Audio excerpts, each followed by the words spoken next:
Welcome back. Okay, the camera's on you, David. What she said. Welcome back to Progressive Soup. I'm Emily Volpintesta. I'm here with the co-host, David Stevenson, and he's insisting that I introduce the show. Okay, I'm on camera now, and today we're here with two female Bernie supporters, Bernie Sanders supporters. Yeah, gotta get that in. Sorry. We have Taylor and Debra. Yep. And I know after our last show, you're both volunteers. Absolutely. For the totally grassroots. Right, and what I would like to do, I know you mentioned this is really important at the start of the show that you're both involved, and how other people can join your effort. Would you like to just fit that in so you can get more people involved? Yes, thank you. We keep the ball rolling that way. And there are two sources that I like to recommend to everybody. Here in Connecticut, okay. Volunteers or would-be volunteers in Connecticut can check out BernieSandersCT.com, which is a website of our grassroots group. We also have a Facebook page, but on that website, there's a tab that you can go to and sign up as a volunteer, and you will get newsletter notifications and other things on our Facebook page that will list all of the upcoming events that you can participate in, and we also really encourage people to let us know about their ideas for events, and we would be happy to promote them. Okay. And to go along with that, there's a wonderful website called feeltheburn.org, and I encourage everybody, including those of us who think we already know Bernie, very well, to go to that website because it is inclusive of all the information you would want to know about Bernie, so that when we're out there talking to other people and trying to, make the case for supporting him, we are actually armed with facts, not merely personal opinion. So, what's the forum site? Because you've just put up recently a forum site that's pretty interesting. Actually, it was a page that started off as Connecticut for Bernie Sanders. Mm-hmm. Then we changed the name a little bit to Connecticut for Bernie Sanders Team, because I'm involved with Bernie Sanders Connecticut Team. This gets so involved. And we finally came to the conclusion that was very confusing. Mm-hmm. So it is now Connecticut for Bernie Sanders Forum, and it's strictly a page where people can go to post, and it's a group, right? It's a group. Yeah, it's yes. not a Facebook page; it's a Facebook group. Oh, okay, is that one that has a restricted access? Is that a restricted access group? Because then there's a lot of groups that keep out people that are trolls. I invited somebody this morning to be a part of it, or you can. What I did was I just requested, to join. And right. Debra was like, sure, why not? Sure, I know you, sure. But it's Bernie Sanders Connecticut Team. That is the page on Facebook that is really the official page for our grassroots movement. Mm-hmm. And I would like to say that while I'm talking about, once more, Bernie Sanders Connecticut Team, we are by no means the only group in Connecticut working on this campaign. Yeah. There are groups that were developed out of our original coming together. There are groups that further away that came up with their own efforts on their own. So we are by no means the only group out there, and I don't want to make it appear that we are. There are so many people throughout the state that are really on this. I'm not seeing very much in the way of canned speeches and canned remarks that mantras that people that support Bernie, the same way there's a guy on the Republican side, I forget which one, there's still 100 of them out there. I think it's Marco Rubio that got caught up in repeating, I think 3 or 4 times in a Republican debate, the same lines about President Obama. I didn't see it, but I heard about it. Right. And you kind of got tripped up with that and looked pretty foolish in the process. And it wasn't very favorable to him in terms of the eyes of the voters in the New Hampshire primary.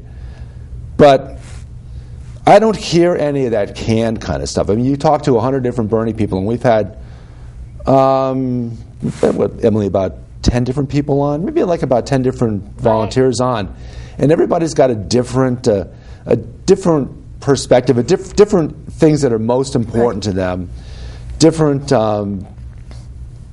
ways of talking about it, and none of it is canned. None of it is Nobody's going back into their notes to think about, well, what should I say? It's all what I want to say, what motivates me to do what I'm doing. And I'm seeing that again from last night's show. I'm seeing that here also, where it's just amazing how unhomogenized the discussion is. It's all specific to the issues. Well, up in New Hampshire, when you go, and I would imagine it's this way in other places as well, when you go into one of the campaign offices to start a canvassing shift, you are given particular instructions about note keeping and whatnot. And you're also given a basic script about how to open the conversation. Yeah. But you will hear from everybody that the script is a suggestion, and we have to personalize it. So, I read it, and I thought, well, that doesn't sound like me. That's not how I would talk to somebody. So I took the main substance out of it, and we all had our own opening lines. We all had our own short conversation that we used with each door that we knocked on. So you're right. It can't be canned. We're all individuals. Yes. I mean, when I went up to New Hampshire with Debra in December, on the same day that the New Hampshire debate was in December, on, I want to say it was Saturday, and I went out canvassing with two other really awesome guys, Barney and Mark. They're not from Connecticut, and the guy said, Barney said to me, if you just, rattle all the things that Bernie stands for, people are going to tune you out because you're just going on and on and on. Right. What you need to do is you need to ask them and say, what issue is most important to you? Right. And then they say, Social Security or veterans or health care or, education. Right. And then that's what you tell them about. You tell them what they are interested in, because if you just tell them everything, I mean, there have been times where I've been told everything by people on stuff that I'm interested in, and it's too overwhelming, and I just tune it out. Right. That makes sense. It sounds like it's a real community of people, and even here, there's so many groups. You've had guests on the show, and everyone seems to be so involved with Bernie. And you said that when you did go up to New Hampshire, it was such a sense of family. Absolutely. Right. And then I think, Taylor, another thing you'd said was that Bernie's giving also, you're too, Debra, Bernie's giving us a chance to dream and get excited about things again, and we need dreams. Would you like to talk about that? I mean, for one thing is, a lot of young people who support Bernie, what they're getting most from him is an idea of hope. They're seeing we can actually accomplish these things that people are like, it's impossible. Right. And dreaming is good. So many people say, well, dreaming's for sleep. And I mean, it's true to an extent. But dreaming just goes back to idealism, having these ideas. And he has great ideas that places all over the world are already doing. Yes. And so they're not impossible. And dreams are really important to have. If I could mention one particular thing that he has been speaking about, speaking about dreams, I think that one of the things we really need to do more than dream about in this country is in the area of police accountability. And I am very pleased to say that, Bernie has been talking about that since pretty much the beginning. He's the one who first came out and said that the behavior of our police in our major cities and elsewhere, behavior must be held to accountability regardless of the person responsible. And that really, really had an impact on me. It might not have a really giant impact on my personal life. I'm a white woman from Wethersfield, Connecticut. I'm not really that personally concerned about police brutality or accountability issues. But there are many other people who have become delightful parts of my life in other neighborhoods and from other life circumstances for whom this is really an issue of life almost shattering importance. And I just want to put it out there that it isn't something that always comes up in the usual role of what he stands for. But I've said it. I I'm agree. done. And, I said this too in the car earlier today. We see firefighters, or we see, ambulance, the EMTs, and we get a reassuring feeling. I mean, we might be worried about where they're heading, but we feel safe and we feel protected. But I mean, me as another white woman, if I'm driving in my car and I'm going the speed limit and I have my lights on and I'm using my turn signal and I'm doing everything correctly, and I see a police car, why am I feeling paranoid or unsafe? Like, if they are, and he was saying, I think that there are a lot of cops that obviously do a good job and they have the right morals, and that's awesome. But the general feeling when people see the police is they feel paranoid or unsafe, compared to feeling protected or reassured when they see a fire truck or an ambulance. And I think that there is something wrong with that. I like hearing about this in the context you mentioned about the the fact that, blanket statement, almost all cops do a really good job, and they're human beings like us, and they're doing a very difficult job because that's what they enjoy doing, and they're almost always good. And we only hear about the bad things, but thankfully we're hearing about this in the context of police officers being overwhelmingly good. Now, obviously, we know statistically that black people are more likely to be pulled over for the same things that a white person wouldn't be pulled over. We know that there are prejudices. We understand that we're all prejudiced in some way for or against certain things. But we know that there's a lot that needs to be done to help our police officers take away some of that, some of their own personal prejudice when they come to work, and do the best job that they can do, like they want to do. And we see a lot of education that goes on within the police departments to get them toward that. And hopefully we're encouraging them all to do a little bit better on the job, and to understand that that there's a reason why black people and Latinos and other folks that aren't white have concerns, not based on somebody else, but based on their own personal experience. Right.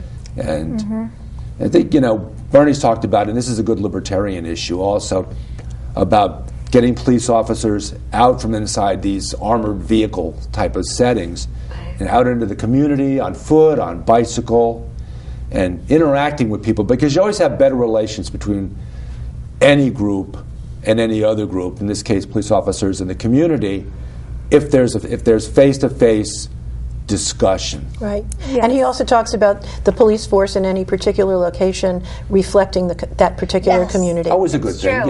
Yeah. Yeah, I'm sure it makes a big difference. Always a good thing, certainly. One thing that I think that they need to have a lot of education and training on is how to deal with mental health issues in a suspect, because there have been so many cases where somebody, a child or a teenager or an adult who is mentally ill. Like Adam Lanza, what I'm saying is they are having a mental breakdown or maybe suicidal. Right. And the cop goes in there and sees that they have a knife. Right. And they're not going to use, I can't say it as a definite, but if somebody's suicidal, they're not most likely going to use the knife or whatever's in their hand on the cop. They're going to use it on themselves. Direct that anger inward, And there are times where it's happened where a person has had a knife or something along those lines, and the cop has, shot or killed the person there. And obviously there are some cases where that is warranted. But there are a lot of them where they also need to know how to talk to a mentally ill person, because it is different. They appear to be normal sometimes, but it is different. And I think they need a lot more training on how to deal with mental awareness and how to deal with somebody who's mentally ill. That speaks to the difficulty of the issue of being a police officer. It speaks to the complexity and difficulty of the job. It's true. I wouldn't want the job. I would not want the job. I would have been a great police officer, except I won't carry a gun. And I want to run that possibility. I don't want to run the possibility of, even in the situation where it's correct to do it, I wouldn't want to be pulling a trigger and shooting and killing somebody. I I think in couldn't. Europe now they don't carry guns. For the, Police, for the most part, yeah. For the Go most to part the they movie. don't. You'll see. You'll see. We're speaking about the conversation before the first and before the show, and a little bit in the first show, about a new movie by our friend Michael Moore. Where to talking invade about next. where do we invade next? And of course that's tongue in cheek, because we don't want to invade any country. We saw what that did in Iraq. We saw what horrible things that led to there, and unintended consequences. And Bernie's talked in historical context about a lot of situations where our country has intervened in other countries' internal affairs, and we end up creating a bigger problem, not just in that country, but internationally, by doing that. Another thing Bernie talks about too is a lot of minorities end up in prison, and he also talks about maybe we should help them get jobs. And when I think he mentioned our crumbling infrastructure here in this country, and maybe if we created jobs and were able to get these young men in prison, and instead of putting them in prison, we could help rehabilitate them either with mental health care, or give them jobs, or give them hope for a better future instead of continuing the cycle of poverty and not staying in school. And he also recognizes, the percentage of primarily young men who are being sent to prison from our minority communities. Yeah. It's disproportionate Yeah. in a really awful way. I mean, and the one thing that I think is a huge issue is of marijuana. I'll just say that is Sure, the laws around it, because I think that we should 100% have it legalized medicinally, no matter what. Right. And while I wouldn't care that much either way about it being legalized recreationally, I think it does need to be, because there are so many people, minorities, who have a little bit of marijuana, or they have a pipe for marijuana. Right. My brother, who is a white male, so this doesn't go to the minorities, but he was arrested because a friend in his car, who was a minority, had a pipe for marijuana that had a little bit of residue on it. And they didn't arrest the friend, but they arrested my brother, who was the driver. And the reason they pulled him over, this is in Virginia, was because he had an air freshener. And they said, "Are we going to find anything?" And my brother's friend offered it up. He said, "I have this," and they arrested my brother. My brother did not go to jail, and he's all good now. But I think that is a huge issue, and it's worse in minorities. You're seeing somebody who is black getting sent to jail for longer than a rapist or somebody who committed manslaughter, or along those lines. Why are we ruining somebody's life off of the fact that they choose to recreationally smoke marijuana? Mandatory minimum sentences, where they take the ability to place a lighter or a stiffer sentence out of the hands of a judge, and then often out of the hands of a jury. And make these mandatory sentences where a little discretion would probably be helpful to keep kids away from a criminal record for something which is obviously a lot less harmful to other people than a lot of other behaviors where you get lighter sentences. Like the folks up on Wall Street who have ruined Oh yeah, that's right. Yeah, The 1%. lives Yes. across the country who, they're roaming free, folks, and it's my contention that they're far more dangerous than anybody who's lighting up a pipe. The damage has It's been horrible. and continues to be done, and it's we could go back to another great trust buster, because I think Bernie is being a trust buster. He's the one that wants to put some reins on folks, that the very small percentage of Americans that are in control of the vast wealth in this country. The 1%. Yeah, that 1%, control the vast wealth in the country.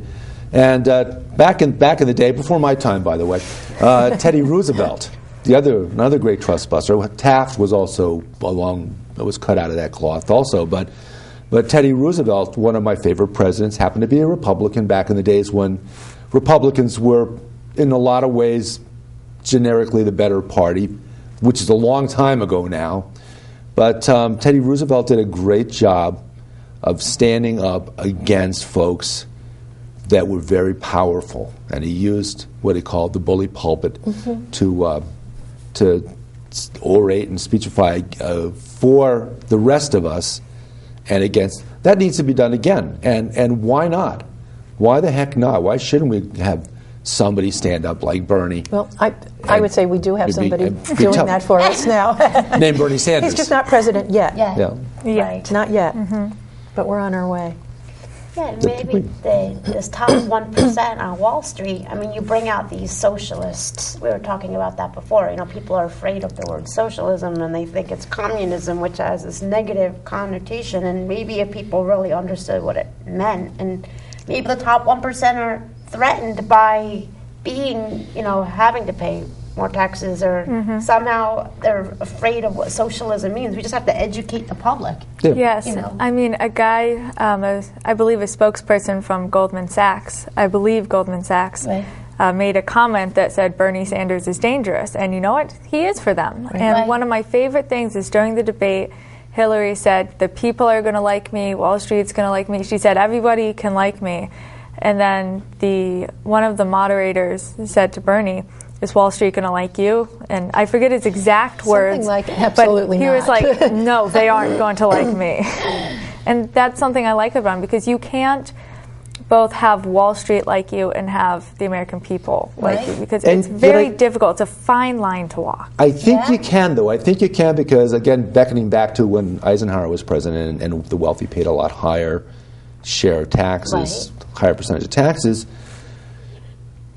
If you're getting a consequence that is proper, that is reasonable, I don't even think folks that are wealthy are going to be complaining as much as we might think they would about it. They'll understand, and as long as they're thanked for doing their fair share afterwards, as long as there's that recognition that they're doing the right thing, and some of them do.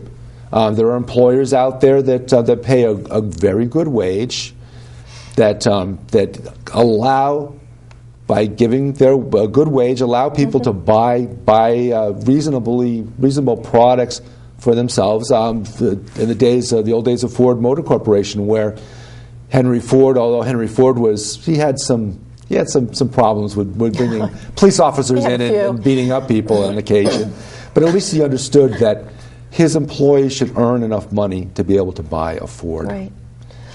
And I think also that we can make, very often we can make a distinction between the 1% in terms of very wealthy individuals in this country, and then the corporate lawyers who are sitting down and looking simply at the bottom line of corporations. I'm far more concerned with and disgusted by the behavior of mega corporations in this country than I am necessarily with individuals who happen to be fortunate enough to be very wealthy. You know, I know a few who are extremely giving and supportive of the community around them. So that's a line that I would occasionally draw. And that's part of our empathy. And I think we tend to be fairly empathetic people, those of us who support Bernie Sanders. And I think most everybody is, to varying degrees, empathetic of other people and can appreciate and judge behavior rather than judge individuals. We can recognize good behavior and bad behavior and everything in between, all the gradients in between, and say thank you for the behavior and not criticize the individual. So what else are we up to in Connecticut? Because we've had a lot of folks that went up to New Hampshire. A very large percentage of the folks in New Hampshire were from our great state of Connecticut, helping out. Yes, and giving we were really proud of that. Yes. In any given office, the majority of out-of-state people were from Connecticut. Right now we're encouraging people to make trips this weekend and I believe the following weekend to Massachusetts because they need our help now. There's also phone banking for Nevada and then South Carolina, as well as Massachusetts and other places as well. We also host primary or caucus watching parties, and we also do debate parties, and you can organize something yourself as well if you're interested, because when I first got involved, the first event I went to was the Honk and Wave in Manchester that I didn't host. And then I went, well, I want to get more involved. And nobody was hosting a honk and wave. And that's something simple that you can do where you can bring a sign and stand on a corner and just hold it. And it's as simple as that, or you can do phone banking or even social media. I mean, Bernie's got a huge people pouring out a lot of social media. His official campaign webpage is BernieSanders.com. Right. So that's another source that people can go to if they're looking for volunteer activities. There's so many things that we can be doing.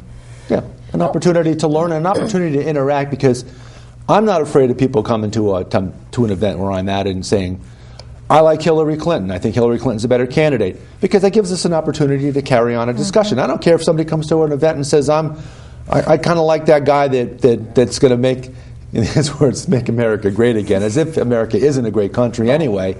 But I don't mind that. I want an opportunity to talk. We have a lot of folks that have come on the show over the years that don't necessarily agree with our premises, but we engage in good discussion, respectful discussion. There's no fist fighting going on. Well, even within our own Bernie Sanders support community, we don't all agree with each other on each and every point. You know, we've got our differences of views within that circle. Speaking to the point of civility and conversations, if we can't expect people with different political views in a living room to get along, how are we going to ask people in Congress to do it? Yes, right. You know, we have to be doing a better job than they are. And isn't that what's everybody? The one thing that everybody complains about is the political discourse, and that we can't carry on reasoned conversations. And yet, I think we're making great strides in that direction through our involvement in Bernie's campaign toward that point. I hope so. Yes, one of the things that I loved was when I was in New Hampshire and the New Hampshire debate was on in December, when Hillary or Martin O'Malley would say something that we agreed with, we would clap for them. Yep. Right. You know, we'd be like, we're very supportive and very nice. We're going to continue the discussion as we fade out to credits. There's been Progressive Soup, Taylor Stevenson. Yeah. Emily Volpintesta, and our guest, Debra Cohen. Taylor Biniarz. Biniarz. Thank you. Okay. Nice. Thanks for being on our show. It's always a pleasure. Thank you. You're welcome. Thank you. And again, would you like to tell how people can get involved one more time? BernieSandersCT.com, BernieSanders.com, FeelTheBurn.org. Thank you very much. Thank you for joining us.